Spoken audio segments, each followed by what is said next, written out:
Hello and welcome. You're watching NDTV 24/7. I'm Osama Shah. The Ministry of Electronics and Information Technology has released the draft rules for the Digital Personal Data Protection Act. The rules have been much awaited since the act was passed in the Parliament in the August of 2023. The Centre has asked the public to send objections and suggestions to the draft rules that has been proposed. Some of the salient features of the draft rules includes greater consumer control over the data. Users can demand deletion of their data. Companies should be more transparent with their personal data. Right for consumers to ask the reason why their data is being collected, and huge penalty of up to rupees 250 crore for data breach. Also, children under the age of 18 will now require parental consent to create social media accounts. The Centre has asked the public to send objections and suggestions to the draft rules that has been proposed for the Digital Personal Data Protection Rules 2025. These rules are expected to provide clarity on various provisions of the Act, including consent-seeking mechanism, children's age verification, and more. How do the rules protect citizens and guarantee their privacy and safety? Look, the digital data protection law that was passed by Parliament in August 23, as Vasudha mentioned, is a landmark legislation because it for the first time, in a sense, codifies the Supreme Court's finding that privacy is a fundamental right, and this law essentially operationalizes that in the digital ecosystem. It's a very, very modern law. It's a very contemporary law. Far more evolved than the European GDPR, and does a very important thing. It addresses both the issue of citizen rights as well as allow innovation in the data ecosystem to continue. So for many, many countries, this has been looked at as a binary. It's either citizens' rights or innovation. And I think India is showing the way to the world in terms of how a legislation can balance both and address both. So the rules, the draft rules have been ready for a while, and I think I'm glad that it has come out now publicly for consultation, because the rules effectively operationalize the act. Right.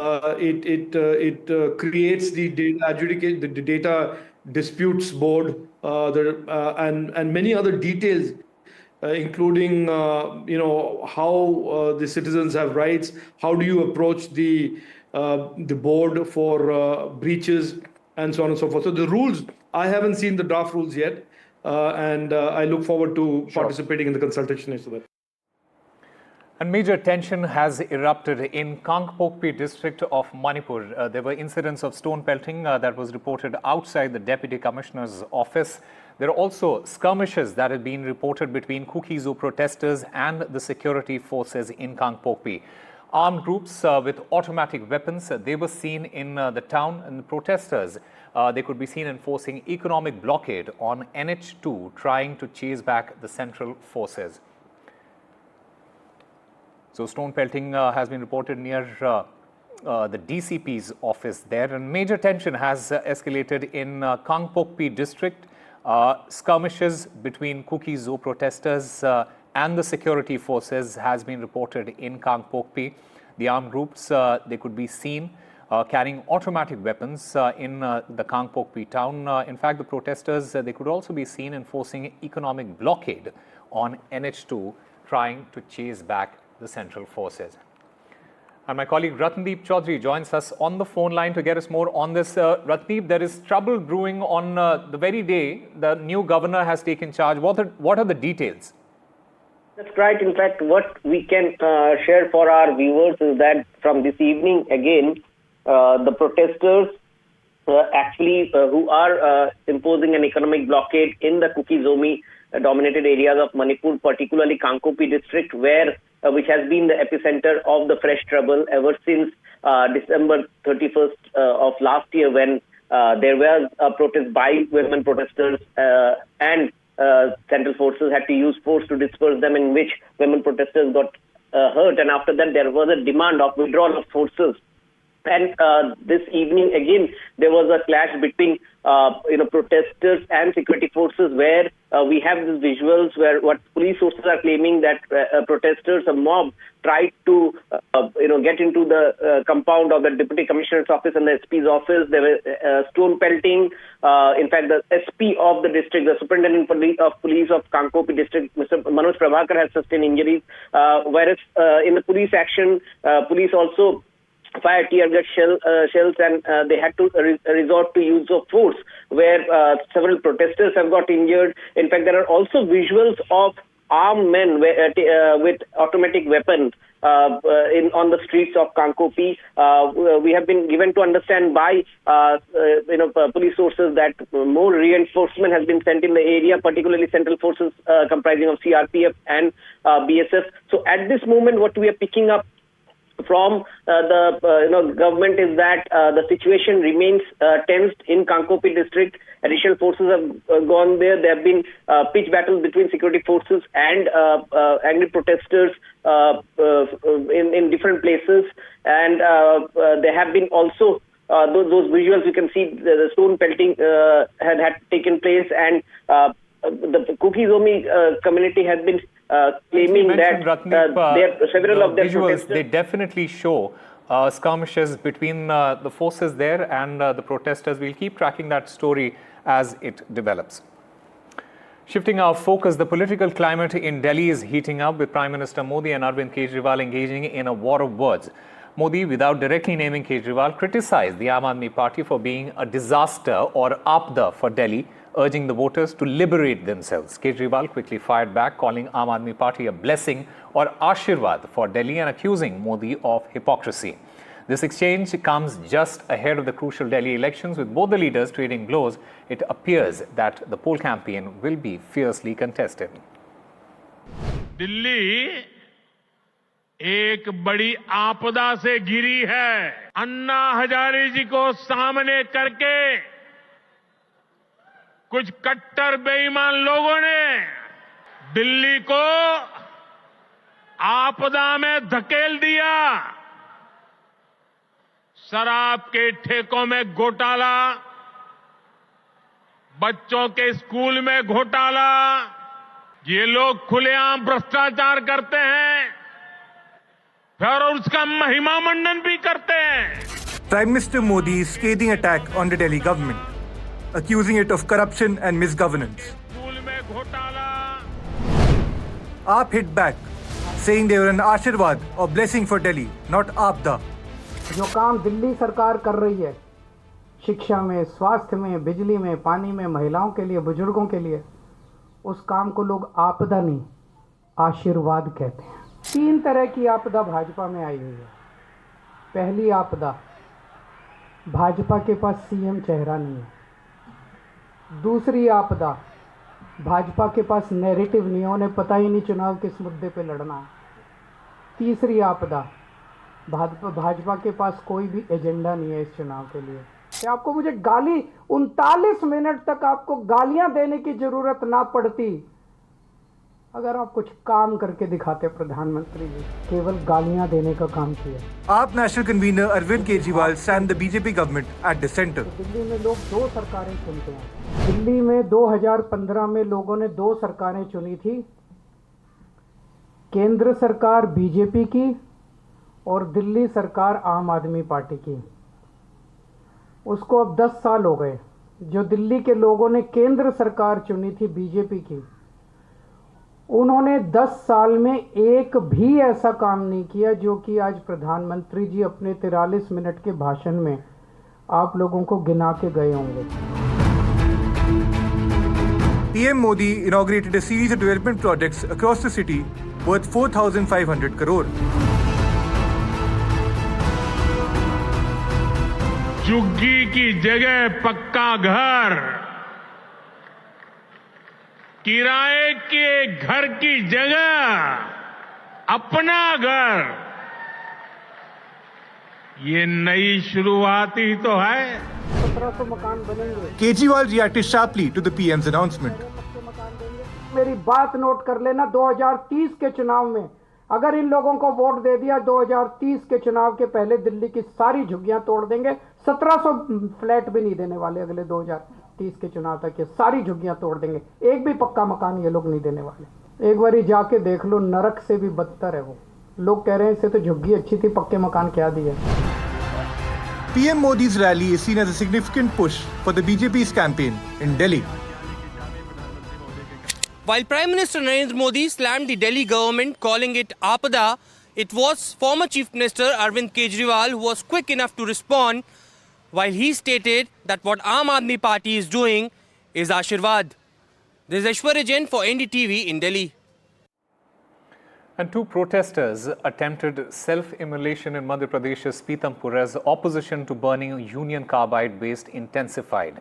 Protesters blocked the bus stand area for over 30 minutes, halting traffic completely. Meanwhile, the government reassured the residents there is no risk as the waste has not been burnt. But will this issue finally be resolved after 4 decades? That's the question.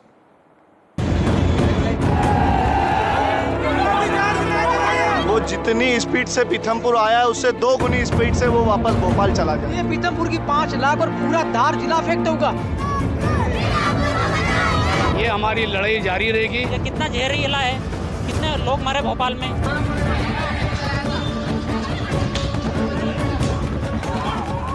Pithampur burns in anger over toxic waste from Bhopal's Union Carbide.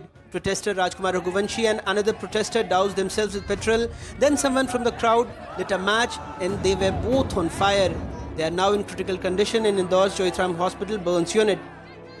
Protesters marching to Ramco Industries were stopped by heavy barricading, turning the city into a fortress. Authorities including SP Manoj Singh and Collector Priyank Mishra appealed for calm. Madhya Pradesh शासन हम लोगों के माध्यम से हम लोगों को बताया गया है, वही संदेश हम लोगों ने जनता को भी दिया है कि बिना सार्वजनिक से और सभी लोगों का सहमत हुए बिना इसको आगे वाली कोई कार्रवाई नहीं की जाएगी।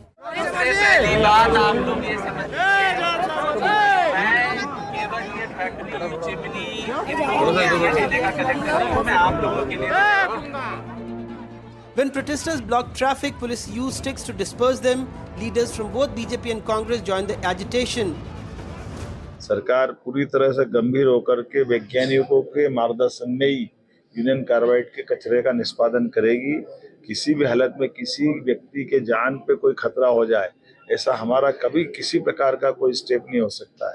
इसलिए कोई गलतफहमी फैलाए इसके चक्कर में नहीं पड़ना है, हमको सावधानी रखना है। सरकार के माननीय प्रधानमंत्री माननीय उच्चतम न्यायालय ने जो निर्देश दिए, उस निर्देशों के परिपालन की दृष्टि से जो हो सकता है हम सब उसी प्रकार से ही आगे बढ़ रहे हैं। But locals want the waste to be removed. Madhya Pradesh सरकार ने और मध्य प्रदेश पोल्यूशन बोर्ड और केंद्रीय पोल्यूशन बोर्ड ने माननीय न्यायालय के आदेश की अवमानना करी है और अवमानना करके ये कचरा यहाँ लाया है। लेकिन हमारी ये मांग है, जिस प्रकार से यूनियन कार्बाइड भोपाल का जहरीला कचरा 40 साल तक वहाँ पड़ा रहने दिया, वैसा ही यहाँ से कुछ अगर आपकी व्यवस्था करके यहाँ से हटाया जाए और अन्यत्र जगह ऐसे जगह जलाया जाए वो कचरा, उस जगह पर किसी जनहानि ना हो, किसी जीव जंतु को हानि ना हो। Cost for the safe disposal of the toxic waste. In July, NDTV revealed plans to incinerate Union Carbide's toxic waste in Pithampur, sparking protests. As the incineration site in Pithampur is just 2 kilometers away from nearby villages, experts allege that the facility violates hazardous waste management rules. In 2012, the Madhya Pradesh government itself filed a special leave petition in the Supreme Court. The same year, during a cabinet meeting in Bhopal, former Chief Minister Babulal Gaur and then Environment Minister Jayant Mallaiya strongly opposed incinerating the waste in Pithampur, fearing contamination of Yashwant Sagar Dam and Tarpura village. In 2012, German company GIZ offered to incinerate 346 metric tons of Union Carbide waste in Hamburg for 25 crores. Today, incineration within the state will cost 126 crores. Since 2004, groundwater contamination from the waste has spread across 71 colonies. UNEP's offer to assess the waste in 2014 was also ignored by the government. 337 tons of toxic waste from Union Carbide in Bhopal has reached Pithampur. Activists claim that this is only 10% of the total toxic waste from this Union Carbide factory. Doctors in Indore have reached Indore High Court against this disposal, while the government has assured that there is no danger, but the activists are not convinced. Among these assurances, Bhopal still bears scars of this poison, scars which will remain for years, if not for decades, to heal. In Bhopal, with camera person Rizwan Khan, Tanushri and Saber, Anurag Dwari for NDTV. Time for a very short break. More news and updates on the other side.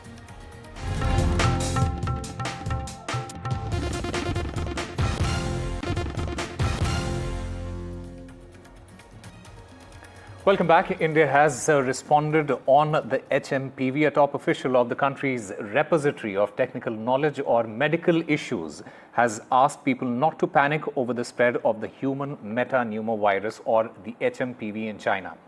Directorate General of Health Services Dr. Atul Goyal suggested taking general precautions against all respiratory infections, adding that otherwise there is nothing to be alarmed about. The present situation is what Dr. Goyal has said.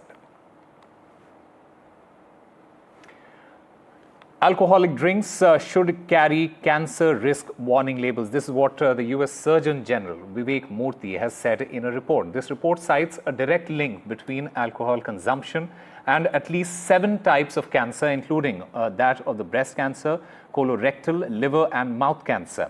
An estimated 16.4% of total breast cancer cases are linked to drinking alcohol.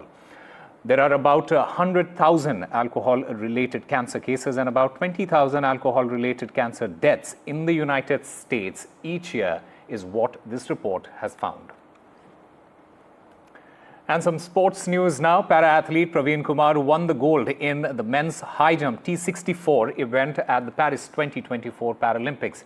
He expressed his delight on being honored with the prestigious Major Dhyan Chand Khel Ratna Award. He in fact said that under the Prime Minister Narendra Modi's guidance, he has won these laurels for India. Here's a detailed report about the struggle behind his success. From a small village in Uttar Pradesh to a golden podium finish in 2024 Paralympics. This is the story of Praveen Kumar, who beat all odds to make a significant impact on India's para-athletics scene. Born with a leg length discrepancy, Praveen started playing volleyball to overcome his feelings of inadequacy.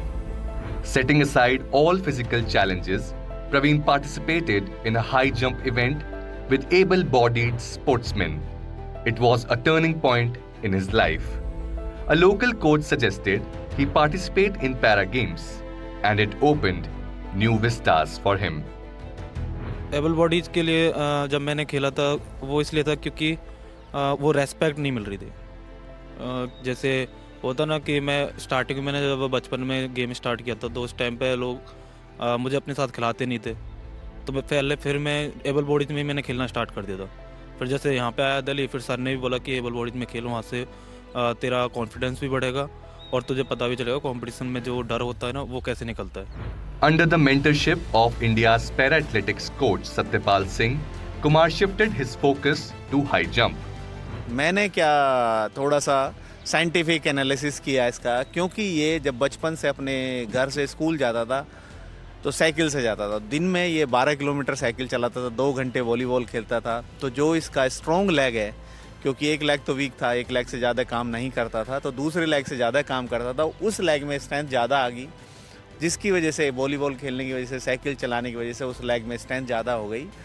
उसको उसी strength को एक line दिया और हम target बनाते गए और अच्छा हार्ड ट्रेनिंग करते गए और अचीवमेंट आती चली गई और आज इस मुकाम पर पहुंच गए।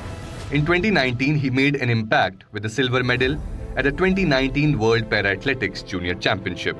Later, he won a silver and holds the distinction of being the youngest para-athlete to win a medal at the Tokyo 2020 Paralympics.